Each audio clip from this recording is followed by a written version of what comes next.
Hi friends, मुठ्ठल Joshi. या व्हिडिओमध्ये आपण बॉम्बे हायकोर्टमध्ये लिपिक आणि शिपाई पदाची जाहिरात प्रसिद्ध झालेली आहे आणि आज म्हणजेच 15 डिसेंबर 2025 सकाळी 11 वाजल्यापासून फॉर्म भरायला सुरुवात झालेली आहे. त्याची ऑनलाईन फॉर्म भरण्याची लिंकसुद्धा ओपन झालेली आहे किंवा सुरू झालेली आहे. तर ती लिंक कुठे मिळेल, फॉर्म ऑनलाईन कसा भरायचा आहे, ती सगळी माहिती आपण या व्हिडिओमध्ये पाहणार आहोत. व्हिडिओ शेवटपर्यंत पहा आणि स्टेप बाय स्टेप सगळी माहिती व्यवस्थित दिलेली आहे. मी स्वतः ती माहिती देणार आहे. ऑनलाईन फॉर्म कसा भरायचा आणि तोही तुमच्या मोबाईलवरून अगदी घरच्या घरी हा फॉर्म तुम्ही भरू शकता. इतकी सोपी पद्धत आहे. फक्त व्हिडिओ शेवटपर्यंत पहा. या व्हिडिओला सर्वांनी लाईक करा, शेअर करा आणि विठ्ठल जोशी जे आपलं यूट्यूब चॅनल आहे ते सबस्क्राईब करा. जर तुम्हाला न्यायालय भरतीसाठी लिपिक व शिपाई दोन्हीसाठी ई बुक घ्यायचा असेल तर प्ले स्टोअरवरून विठ्ठल जोशी ॲप डाउनलोड करा आणि न्यायालय भरती ई बुक विकत घ्या. लिपिक आणि शिपाई दोन्ही पदाचा syllabus, previous year question paper आणि सिलेबसनुसार संपूर्ण माहिती व्यवस्थित याच्यामध्ये दिलेली आहे. प्रॅक्टिसचे पेपरसुद्धा दिलेले आहेत. निश्चितच तुम्हाला याचा फायदा होणार आहे आणि फक्त 200+ GSTच्या कमी फीमध्ये हे ई बुक सध्या तरी उपलब्ध आहे. तर फॉर्म भरण्याची लिंक कुठे मिळेल आहे तर बॉम्बे हायकोर्टची जी अधिकृत वेबसाईट आहे तिथे मिळेल किंवा आपलं जे विठ्ठल जोशी टेलिग्राम चॅनल आहे तर विठ्ठल जोशी टेलिग्राम चॅनलवर गेल्यानंतर या ठिकाणी पहा मी दिलेलं आहे बॉम्बे हायकोर्ट अर्ज करण्याची लिंक सुरू झालेली आहे आणि त्याच्या खाली लिंक दिलेली आहे. तर ते ब्ल्यू कलरची लिंकवर तुम्ही टच केलं की एक अशी नवीन विंडो ओपन होते पहा. मग नवीन विंडो ओपन झाल्यानंतर पुढं काय करायचं ते आपण पाहूयात. विंडो ओपन होत आहे. ती विंडो ओपन झाली की मग आपल्याला तिथं ऑप्शन दिसतात पहा की क्लर्कसाठी ऑनलाईन फॉर्म कुठं भरायचा, लिपिकसाठी आपलं पिऊनसाठी कुठं भरायचा, ती सगळी माहिती आपल्याला दिसते. तर अशा पद्धतीनं एक वेबसाईट ओपन होईल पहा हायकोर्ट ऑफ बॉम्बे. मग इथे दिलेलं आहे पहा आपल्याला की कोणत्या पदासाठी अर्ज करायचा आहे. मी थोडे झूम करतो, असं बोटाने तुम्ही झूम करू शकता हे. 1 मिनिट झूम केल्यानंतर पुढं पहा. 1 मिनिट तर तुम्ही बोटानीनं ही वेबसाईट अशी झूम करू शकता. झूम केल्यानंतर पुढे पहा आपल्याला दिलेलं आहे, की या ठिकाणी स्टेनोग्राफरसाठी जर अर्ज करायचा असेल, तर या ठिकाणी अप्लाय ऑनलाईन करायचं आहे. स्टेनोग्राफर हायर ग्रेडसाठी. त्याच्या खाली स्टेनोग्राफर जर लोअर ग्रेडसाठी अर्ज करायचा असेल, तर इथे अप्लाय ऑनलाईन करायचं आहे. जर तुम्हाला लिपिकसाठी फॉर्म भरायचा आहे, application are invited for the post of clerk, तर या ठिकाणी इथे अप्लाय ऑनलाईन करायचं आहे. आणि जर तुम्हाला ड्रायव्हरसाठी भरायचा असेल, स्टाफ ड्रायव्हर, तर इथे अप्लाय ऑनलाईन करा. आणि जर तुम्हाला पिऊन, हमाल किंवा फराशसाठी अर्ज करायचा असेल, तर या ठिकाणी अप्लाय ऑनलाईन करायचा आहे. तर मी तुम्हाला ना आता लिपिकचा जो अर्ज आहे, तो कसा भरायचा ते आपण पाहूयात आणि त्यानुसारच तुम्ही शिपाई वगैरे इतरसुद्धा अर्ज करू शकता.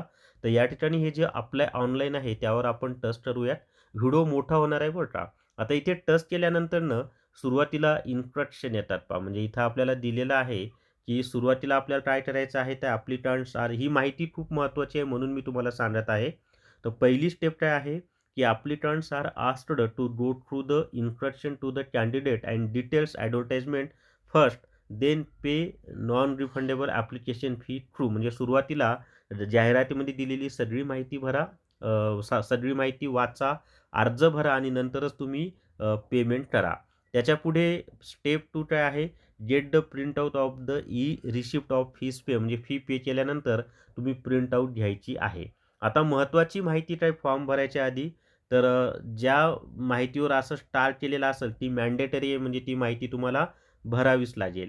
त्याच्यानंतर user only A to Z character while entering name. म्हणजे फक्त ए ते झेडपर्यंतचेच अक्षरं तुम्ही वापरू शकता. जे हॅशटॅग वगैरे असे जे स्पेशल अक्षरं असतात, कॉमा वगैरे, ते कुठेही वापरायचे नाही. Use only A to Z capital किंवा ए टू झेड स्मॉल किंवा 0 ते 9 alphanumeric comma dash slash while entering information in the address field. म्हणजे जिथं आपण पत्ता भरणार आहात तिथं तुम्ही कॉमा डॅश स्लॅश हे वापरू शकता. Do not use any other special character. ह्या सूचना खूप महत्त्वाच्या आहेत बरं का. त्यामुळे मी तुम्हाला आधी सुरुवातीला सांगत आहे आणि मग फॉर्म कसा भरायचा त्याचीसुद्धा माहिती स्टेप बाय स्टेप देणार आहे. Please make sure that you have valid and active email address. म्हणजे तुम्ही जो ईमेल ॲड्रेस देणार आहेत ना, तो व्हॅलिड पाहिजे आणि ॲक्टिव्ह पाहिजे. If you do not have it create new one. जर तुमच्याकडे व्हॅलिड नसेल तर तुम्ही नवीन ईमेल आय डीसुद्धा काढू शकता. त्याच्यानंतर please enter your active mobile number. आता हा जो मोबाईल नंबर तुम्ही देणार आहात आणि ईमेल आय डी देणार आहात, जोपर्यंत परीक्षेचा अंतिम निकाल लागत नाही तोपर्यंत तुमच्याकडे ॲक्टिव्ह पाहिजे बरं का. आणि do not prefix 0 to mobile number, म्हणजे मोबाईल नंबरच्या अगोदर 0 लिहायचं नाही. फक्त तुमचा जो काही मोबाईल नंबर आहे तोच तिथे लिहायचा आहे. मोबाईल नंबरच्या आधी 0 लिहायचं नाही. Prefix STD code while entering residential phone number. जर तुम्ही फोन नंबर टाकत असाल तर एस-टी-डी कोड टाका. त्याच्या पुढे पहा, पण हल्ली सगळे मोबाईल नंबरच देणार, फोन नंबर कोण देणार नाही आहे. Select the appropriate category and enter caste in the text बॉट. म्हणजे तुम्ही ज्या कॅटेगरीमधून अर्ज करणार आहात ती कॅटेगरी सिलेक्ट करा आणि तुमची कास्टसुद्धा या ठिकाणी लिहा. Make sure that Aadhaar number is correct. म्हणजे तुम्ही जो काही आधार नंबर टाकणार आहात तो करेक्टच असला पाहिजे याची सुद्धा खात्री करून घ्या.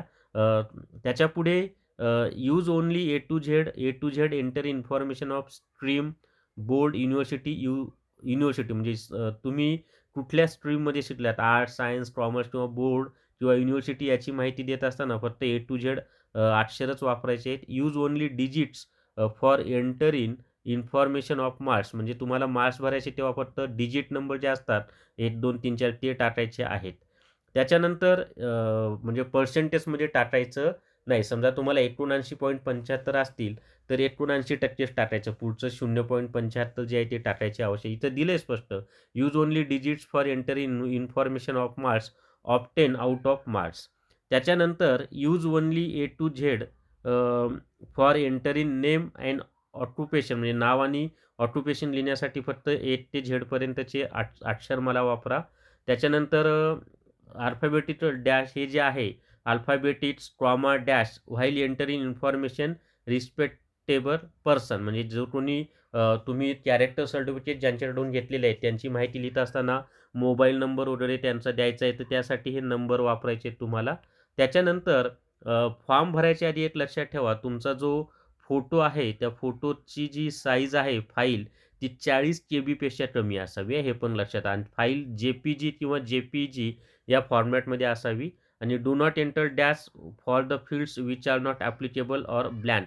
ज्या ब्लँक आहेत किंवा ॲप्लिकेबल नाही तिथं डॅश करायचं नाही.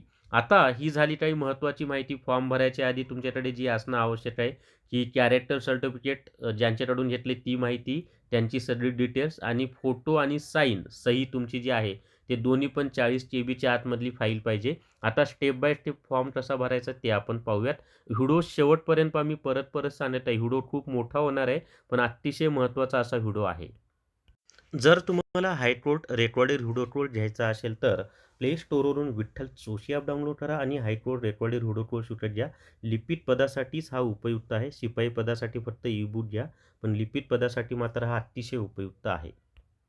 आता या ठिकाणी पहा, आपल्याला हे जे रजिस्ट्रेशन आहे ना, ही सगळी माहिती वाचल्यानंतर वर या ठिकाणी पहा, ही ही जी माहिती आहे मी इन्स्ट्रक्शन खालच्या वाचून दाखवल्यात त्याच पेजवर वर या ठिकाणी रजिस्ट्रेशन म्हणून आहे. तर सर्वात आधी आपल्याला रजिस्ट्रेशनवर टच करायचं आहे आणि मग इथं रजिस्ट्रेशनवर टच केल्यानंतर आता इथे पहा, online application for the post of clerk. आता तुम्ही जर पिऊनसाठी सिलेक्ट केलं असेल तर इथं पिऊन येईल, ड्रायव्हरसाठी केलं असेल तर ड्रायव्हर येईल. म्हणजे ज्या पदासाठी केलेलं आहे ते तिथं येईल, पण तुम्ही क्लर्कसाठी मी भरून दाखवत आहे. आता इथं पोस्टचं नाव क्लर्क ऑलरेडी येणार आहे. ही माहिती ऑलरेडी येणार आहे. आता इथे पहा, आता name of the establishment for which applying select only. आता इथे पहा, तुम्ही जर मुंबई म्हणजे बॉम्बे हायकोर्ट आहे मुंबईसाठी अर्ज करणार असाल तर या ठिकाणी रोल टच करायचा आहे. जर तुम्ही बेंच ॲट नागपूर खंडपीठासाठी अर्ज करणार असाल तर इथे टच करायचं आहे. आणि बेंच ॲट औरंगाबादसाठी अर्ज करणार असाल तर इथं टच करायचं आहे.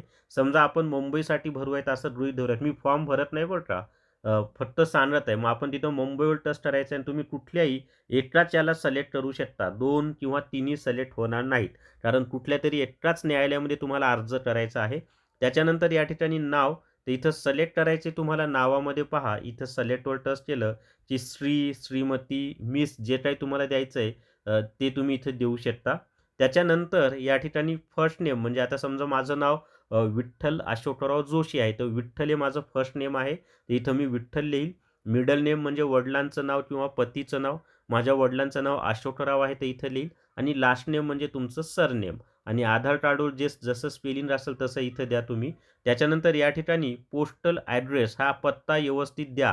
म्हणजे तुमचं गाव, पोस्ट, तालुका, जिल्हा, पिनकोड नंबर म्हणजे जो काही पत्ता आहे ना, तो डिटेल्समध्ये पत्ता या ठिकाणी तुम्हाला द्यायचा आहे. आणि पत्ता लिहिताना तुम्ही कॉमा, डॅश आणि स्लॅशचा वापर करू शकता. मी तुम्हाला सांगितलेलं आहे. इथं डिस्ट्रिक्ट ऑफ पोस्टल ॲड्रेस म्हणजे जिल्ह्याची निवड तुम्हाला या ठिकाणी करायची. ती कशी करायची? तर हा जो ॲरो दिसतोय की नाही, त्याच्यावर टच केलं की अशा पद्धतीनं तुम्ही जिल्हा निवडू शकता, सिलेक्ट करू शकता. जो काही तुमचा जिल्हा असेल तो तुम्ही सिलेक्ट करू शकता. त्याच्यानंतरचं या ठिकाणी तुम्हाला पिनकोड द्यायचा आहे. म्हणजे इथं फक्त ॲड्रेस लिहा, इथं जिल्हा लिहा आणि इथं पिनकोड द्या. त्याच्यापुढे आधार कार्ड नंबर आणि इथं महत्त्वाचं आहे, की आधार कार्ड नंबर व्यवस्थित लिहा, चुकवू नका. ईमेल आयडी लिहिताना इथं ईमेल आयडी लिहायचा आहे आणि @gmail.com किंवा जे काय असेल @च्या पुढची जी काही माहिती असेल ती इथं लिहायची आहे. आता इथं फक्त ईमेल लिहायचा आहे तुम्हाला. क्लिअर झाले का? जो काही ईमेल असेल तो इथं लिहायचा आहे. समजा माझा ईमेल आहे विठ्ठलजोशी82 तर विठ्ठलजोशी82 मी इथं लिहील. ऑलरेडी दिलंय. पुढे gmail.com या ठिकाणी येणार आहे. क्लिअर झालंय? या ठिकाणी मोबाईल नंबर लिहायचा आहे. मोबाईल नंबर लिहिताना 0 लिहायचा नाही असं त्यांनी स्पष्ट दिलेलं आहे पहा, हे लक्षात ठेवा. 0 लिहायचा नाही. जो काही मोबाईल नंबर असेल तोच लिहायचा आहे. सुरुवातीला 0 लिहायचा नाही. या ठिकाणी जर तुम्ही हे करणार असाल लँडलाईन नंबर असेल तर तो इथं तुम्ही देऊ शकता. त्याच्यानंतर जेंडर आता जेंडरमध्ये इथं जे सिलेक्ट आहे, त्या सिलेक्टच्या पुढे जो बाण आहे ॲरो खाली केलेली खूण तो करा आणि मुलगा असाल तर मेलवर टच करा, मुलगी असाल तर फिमेलवर, ट्रान्सजेंडर असाल तर ट्रान्सजेंडर आणि ऑदर असेल तर ऑदर. तर मेल आणि फिमेल किंवा ट्रान्सजेंडरच जास्त येणार आहे. त्याच्यानंतर पुढे पहा या ठिकाणी हे झालं सिलेक्ट जेंडर. आता 1 मिनिट समजा आपण इथं जर जेंडर मेल सिलेक्ट केलं. ठीक आहे. त्याच्यानंतर या ठिकाणी नॅशनॅलिटी इंडियन आहे ती आहे तशीच राहणार आहे. त्याच्यानंतर रिलिजियन, कॅटेगरी अँड कास्ट. आता इथं तुम्हाला सिलेक्ट करायचं आहे तुमची हे कोणती आहे. आता समजा तुमचा धर्म कोणता आहे. मी हिंदू आहे तर हिंदू लिहील, मुस्लिम असेल तर मुस्लिम, शीख असेल तर शीख, ख्रिश्चन जो काही तुमचा धर्म असेल तो तिथे लिहायचा आहे. यापैकी कोणताही धर्म नसेल तर ऑदरला टच करा. हिंदूच मॅक्झिमम असणार आहेत. काही बौद्ध असतील, मुस्लिम असतील, कोणत्याही धर्माचे असू शकतात. त्याच्यानंतर इथे सिलेक्टमध्ये परत टच करायचं आहे. इथं टच केल्यानंतर कॅटेगरी कोणती आता समजा मी जनरलमध्ये येतो तर जनरल किंवा जी काही तुमची कॅटेगरी असेल शेड्यूल ट्राईब म्हणजे एस-टी, शेड्यूल कास्ट म्हणजे एस-सी ते जे काही तुमची असेल ती कॅटेगरी तुम्ही या ठिकाणी टाकू शकता. त्याच्यानंतर त्याच्यापुढे इथं तुमची जी कास्ट आहे आता समजा माझी कास्ट ब्राह्मण आहे. हिंदूमध्ये मी ब्राह्मण आहे. तर या ठिकाणी तुम्हाला तुमची कास्ट टाकायची आहे. त्याच्यानंतर इथं डेट ऑफ बर्थ दिलेली आहे. इथं सुरुवातीला तुमचं तारीख, इथं महिना आणि या ठिकाणी वर्ष सिलेक्ट करायचं आहे. तर समजा इथं टच केलं की जे काही तुमची तारीख असेल ती टाका. या ठिकाणी टच केलं की तुम्ही महिना सिलेक्ट करू शकता आणि इथं 2007 वर टच केलं की तुम्ही वर्ष सिलेक्ट करू शकता. त्याच्यानंतर इथं तुम्हाला किती हे झालेले आहेत ते येतं पहा या ठिकाणी हां. म्हणजे किती वर्षे, किती महिने, किती दिवस झाले ते इथं ऑटोमॅटिक येऊन जाईल. समजा आपण हे सिलेक्ट करून पाहूयात येतंय की नाही ते चेक करूयात. समजा 5 एप्रिल मी रँडमली टाकत आहे बरं का. कोणाची असेल तर काही सिरियसली घेऊ नका. रँडमली मी टाकत आहे. 2007च्या अगोदरचीच पाहिजे त्यांना. तर इथं आले पहा 18 वर्षे 8 महिने 3 दिवस म्हणजे ते आपण जे टाकू ते बरोबर त्या ठिकाणी येतंय.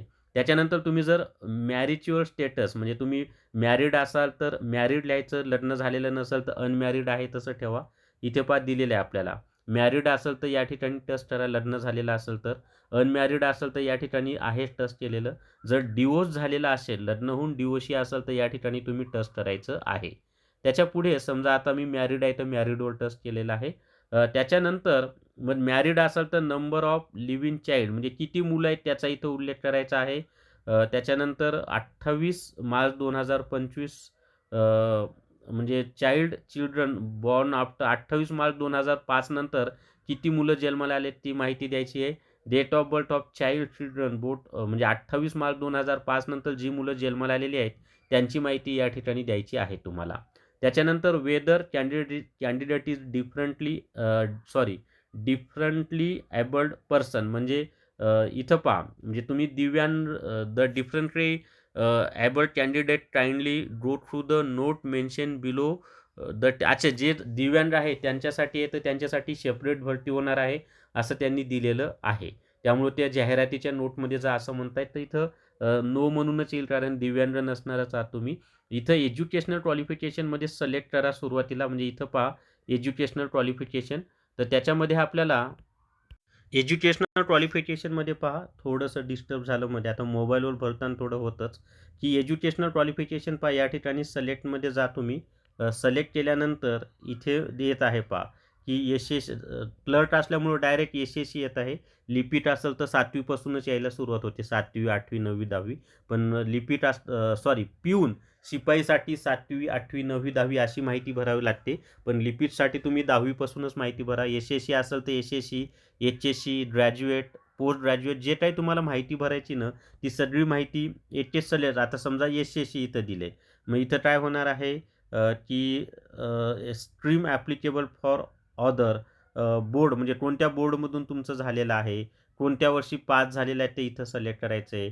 आउट ऑफ मार्क्स तो म्हणजे इथं किती एकूण टोटल मार्क्स परीक्षेचे आणि टोटल मार्क्स ऑफ 10 या ठिकाणी तुम्हाला मिळालेले मार्क्स आणि इथं जे द्यायचं आहे त्या ठिकाणी पर्सेंटेज द्यायचा आहे. ह्या साध्या-साध्या गोष्टी तर तुम्हाला लक्षात येणार. आता 10वीचं भरलं समजा सगळी माहिती.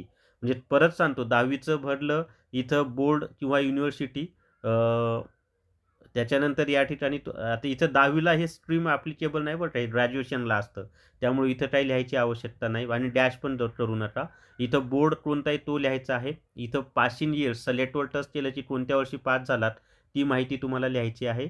त्याच्यानंतर इथं एकूण मार्क्स 10वीच्या परीक्षेत मार्कशीटवर असतं पहा एकूण मार्क्स म्हणजे टोटल मार्क्स आणि या ठिकाणी तुम्हाला मिळालेले मार्क्स लिहायचे आहेत. कुठं? टोटल मार्क्स ऑफ 10 या ठिकाणी मिळालेले मार्क्स आणि त्यानंतर इथं जे फर्स्ट लिहिलंय ना, तिथं कुठं म्हणजे फर्स्ट क्लास, सेकंड क्लासचं नुसतं पास. आता याच्यामध्ये 60% पेक्षा जास्त जे असतात ते फर्स्ट क्लासमध्ये येतात. 35% पासून 60% पर्यंत जे असतात ते सेकंड क्लास मध्ये येतात पहा आणि नुसतं पास असेल तर 35%च्या 35 ते तुमच्या मार्कशीटवर दिलेलं असतं तुम्हाला फर्स्ट क्लास आहे, सेकंड क्लास आहे का नुसते पास आहात, तर ते भरा आणि ते कुठं आहे तर या ठिकाणी लेसवर हां. त्याच्या पुढे पहा आता इथं ॲड म्हणून एक बटन दिसतंय पहा ॲड. ते ॲड बटनवर टच केलं की अजून परत ओपन होईल. ॲडवर केलं की मग ॲडवर टच केलं किंवा ॲड केलं की हे तुमचं ॲड होऊन जाईल आणि मग परत तुम्हाला अजून पुढे 12वीचंही भरता येईल, ग्रॅज्युएशनचं पण भरता येईल. म्हणजे तुम्हाला मी थोडी सिस्टम सांगतो पहा यांची समजून. कशी सिस्टम आहे माहिती आहे का यांची? आता समजा तुम्ही 10वीची माहिती सगळी भरून झाली आणि इथं जे ॲड बटन आहे त्याच्यावर टच केलं की ती माहिती ॲड झाली. मग परत इथं टच करायचं. मग इथं एच-एस-सीचं आलं. मग एच-एस-सीची तशीच माहिती स्ट्रीम आता इथं एच-एस-सीमध्ये स्ट्रीम आहे आर्ट्स, सायन्स, कॉमर्स कोणती आहे ती. त्याच्यानंतर परत बोर्ड, कोणत्या वर्षी पास झाला, टोटल मार्क्स, मिळालेले मार्क्स, कोणता क्लास मिळाला आहे तो आणि इथं ॲडवर टच करायचं. ॲडवर टच केलं की हे 12वी ॲड होऊन जाईल. मग ते ॲड झाल्याची खात्री करा. मग त्याच्या पुढे पोस्ट ग्रॅज्युएशनचे मार्क्स तशीच सगळी माहिती भरायची, ॲड करायचं. ते झालं की पोस्ट ग्रॅज्युएशन झालं असेल तर ते परत ॲड करायचं आणि इथून परत पी-जी, डिप्लोमा झालेला असेल, एम-फिल झालेला जे काही तुमचं एज्युकेशन झालेलं आहे त्यानुसार ॲड करून तुम्ही ती माहिती भरू शकता. त्याच्या पुढे पहा, is the candidate domicile of Maharashtra इथं येसच पाहिजे. कारण तुम्ही महाराष्ट्राचे डोमिसाईल असाल तरच अर्ज करू शकता.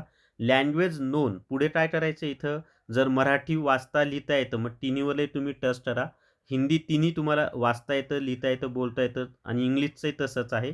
तुम्हाला वाचता येत असेल, लिहिता येत असेल, बोलता येत असेल तर करू शकता किंवा इंग्लिश फक्त लिहिता आणि वाचता येत असेल तर पहिल्या 2वरच टच करा. त्याच्या पुढे पहा आणि इथं इथं काय एवढा फरक पडत नाही. तुम्ही हे केलं पण इंग्लिशचं केलं तर इंटरव्ह्यूच्या वेळेला ते तुम्हाला मग इंग्लिशमध्ये इंटरव्ह्यू द्या असं म्हणू शकतात. जर तुम्हाला इंग्लिश प्रॉपर बोलता येतं असं तुम्ही इथं दिलेलं असेल तर. त्यामुळं बाकी मराठी, हिंदी तर येतच. इंग्लिशचं रीड आणि राईट आणि बोलता येत असेल तर इथं टच करा. त्याच्यानंतर म्हणजे अशा पद्धतीनं होतं बरं का टच. अशा पद्धतीनं. समजलंय? त्याच्या पुढे पहा आता Dutch candidate work in government department. जर तुम्ही गव्हर्नमेंट डिपार्टमेंटमध्ये काम करत असाल तर येस लिहा. पण इथं येस लिहिलं तर आधी डिपार्टमेंटची एन-ओ-सी घ्यावी लागते आणि इथं तुम्ही दिले एन-ओ-सी घेतलेली आहे की नाही ते. घेतली असेल तर येस, घेतली नसेल तर नो. त्याच्यानंतर मॅक्सिमम नसणारच आहे गव्हर्नमेंटमध्ये काम करणारे म्हणून तिथं नोच ठेवा. State particulars of typing qualification, म्हणजे तुमचं टायपिंग क्वालिफिकेशन झालेलं आहे की नाही. झालेलं असेल तर येस, आणि तिथं येसच द्यावं लागणार आहे. मग येस म्हटलं, मग नेम ऑफ कोर्स, कोणता कोर्स झालेला आहे, सर्टिफिकेट कोणाकडून मिळालेलं आहे ते सिलेक्ट करायचं आहे. किती मार्क्स मिळालेले आहेत, टोटल मार्क्स किती आहेत, आणि ग्रेड कोणता इथून सिलेक्ट करायचं आहे, आणि कधी तुम्ही पास झालेला आहे ती माहिती इथं द्यायची आहे. ते झालं की इथं ॲडवर टच करायचं आहे, म्हणजे ते ॲड होऊन जाईल. समजलंय? इंग्लिश 40 वगैरे असतं ते सगळी जे काही तुमचं टायपिंग झालेलं आहे, इथं ॲड करून तुम्ही ती माहिती भरू शकता. पुढे state particulars of computer course जो झालेला आहे, त्याची माहिती येस म्हणून इथं द्यावं लागेल तुम्हाला. आणि मग येस म्हणून दिल्यानंतर परत नेम ऑफ द कोर्स कोणता आहे तो. इथं एम-एस-सी-आय-टी त्यांनी हे दिलेलंच, कारण मॅक्सिमम मुलांचं एम-एस-सी-आय-टी झालेलं असतं. ड्युरेशन ऑफ मंथ किती महिन्याचा होता, किती मार्क्स मिळालेत, किती पैकी मिळालेत, आणि ग्रेड कोणता आहे, आणि कधी डेट ऑफ पासिंग या ठिकाणी तुम्हाला द्यायची आहे. आणि ते झालं की ॲड करायचं, हे लक्षात ठेवा सर्वांनी, ॲड. त्याच्यानंतर अशा पद्धतीने तुम्ही कॉम्प्युटरची माहिती ॲड करू शकता. ऑदर टेक्निकल क्वालिफिकेशन, जर काही टेक्निकल क्वालिफिकेशन असेल असेल तर येस करा, नाहीतर नो म्हणून द्या. मग असेल तर कोणता कोर्स केलेला आहे, ते सर्टिफिकेट कोणी दिलेलं आहे, किती महिन्याचा तो कोर्स होता, ते झालं की ॲड बटनवर टच करायचं आहे. त्याच्या पुढे पहा आता, whether candidate has enrolled his her name at employment exchange, म्हणजे एम्प्लॉयमेंट असतं पहा दर प्रत्येक जिल्ह्यामध्ये. तिथं तुम्ही नाव नोंदवलेलं आहे का? येस असेल तर येस करा, नो असेल तर नो करा. इथं येस असेल तर येस, मग परत रजिस्ट्रेशन नंबर त्याचा, रजिस्ट्रेशन डेट कधीची आहे, आणि कोणत्या जिल्ह्यात तुम्ही नोंदवलेलं आहे ती माहिती भरायची आहे. नोंदवलेलं नसेल तर नो करा. ही माहिती नसेल तर नो केलं तरी काही फरक पडत नाही. देअर एनी क्रिमिनल, म्हणजे तुमच्यावर क्रिमिनल काही कोर्टामध्ये केस सुरू आहे का? असेल तर येस, नसेल तर नो. येस केलं तर मग त्याच्यात डिटेल्स द्यायचे आहेत. कोणती केस आहे, त्या केसचा नंबर वगैरे, कोणत्या कोर्टात सुरू आहे ती सगळी, आणि नसेल तर इथं नोच ठेवा. Is he obviously convicted by criminal court, म्हणजे तुम्हाला कोर्टाने पनिशमेंट दिलेली आहे का? इथं नोच येईल. असेल तर मग येस करा, आणि येस करा तर मग त्याचे डिटेल्स द्यावे लागतील. पण तिथं नोच येईल. त्याच्यानंतर is he sea facing discipline in, अच्छा, एखाद्या डिपार्टमेंटनं तुमच्यावर कारवाई केलेली आहे का, की काही गैरव्यवहार करताना, तिथं नोच येणार आहे तुमचं. येस असेल तर मग परत त्याचे डिटेल्स द्यावे लागतात. परंतु ते असेल तर फॉर्म तुमचा ग्राह्यच धरला जाणार नाही, त्यामुळं तिथं नोच येणार आहे. Whether permanently debarred or disqualified by any court, म्हणजे एम-पी-एस-सी, यू-पी-एस-सी किंवा कोर्टाकडून परीक्षा देण्यास तुम्हाला अपात्र ठरवले आहे का? तर इथं नोच येणार आहे. इथं येस केलं तर तुमचा फॉर्म सबमिटच होणार नाही. त्यामुळे इथं नोच असणार आहे. येस करण्याचा काही प्रश्नच नाही. इथं नोच असलं पाहिजे. त्याच्यानंतर name of and address of 2 respected person who have issued character certificate, ज्यांनी कॅरेक्टर सर्टिफिकेट दिले त्या 2 लागणार आहेत ना आपल्याला, 2 व्यक्तींकडून घ्यायचं आहे. मग त्या व्यक्तीचं नाव, व्यवसाय, त्यांचा मोबाईल नंबर. मोबाईल नंबर लिहिताना सुरुवातीला 0 लिहायचं नाही, आणि इथं त्यांचा ॲड्रेस सेम तसं दुसऱ्या कॅरेक्टर सर्टिफिकेट, नाव, व्यवसाय, 2 जणांकडून घ्यायचं बरं का. सेम ती माहिती लिहायची आहे. आणि applicants are asked first pay application fee through, तुम्हाला फी कुठून भरायची आहे, तर या ठिकाणाहून फी भरायची आहे पहा. त्याच्या पुढे पहा, अमाउंट 1,000 आहे त्या फीची. त्याच्यानंतर या ठिकाणी तुम्हाला काय करायचं आहे, की फोटो करायचा आहे. फोटो अपलोड करायचा आहे. फोटो मी सुरुवातीला सांगितले 40 केबीपेक्षा कमीची फाईल पाहिजे, जे-पी-जीमध्ये किंवा जे-पी-ई-जीमध्ये. त्याच्यानंतर या ठिकाणी सिग्नेचर हे सिलेक्ट करायची, आणि ते सोपं असतं. तुमच्या मोबाईलमध्ये तयार करून ठेवलं ना, चूज फाईल केलं, की मग पुढे ऑप्शन येतात पहा, की तुम्हाला म्हणजे मोबाईलचं हे द्यायचं असेल तर ओन्ली धिस टाईम करा वगैरे, अशा पद्धतीनं तुम्ही करून ते सिलेक्ट करू शकता. ओके. त्याच्यानंतरचं पहा आता, अ, त्याच्या पुढे पहा आता, 1 मिनिट हां.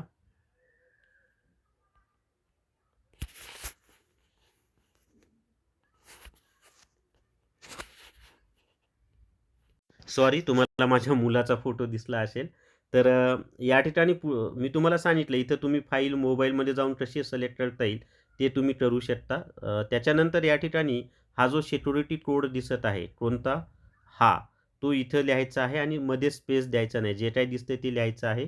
खाली डिक्लेरेशन असतं, आणि इथं जे आय ॲग्री आहे ना, या आय ॲग्रीवर तुम्हाला टच करायचं आहे. आय ॲग्री केलं की तुमचा फॉर्म काय होईल, सबमिट होऊन जाईल. समजले सर्वांना? तर अशा पद्धतीने तुम्ही फॉर्म भरू शकता. फॉर्म भरल्यानंतर म्हणजे हे रजिस्ट्रेशन वगैरे झाल्यानंतर तुमच्या ईमेलवर या ठिकाणी रजिस्ट्रेशन आयडी तुम्हाला ईमेलवर किंवा मोबाईल नंबर जो दिलेला आहे त्याच्यावर येऊन जाईल. जर तुम्हाला ॲप्लिकेशन प्रिंट काढून ठेवा आठवणीनं, सिलेक्शन झाल्यानंतर डॉक्युमेंट व्हेरिफिकेशनच्या वेळेला प्रिंट आउट लागते, तर इथं जाऊन तुम्ही प्रिंट ॲप्लिकेशन करू शकता.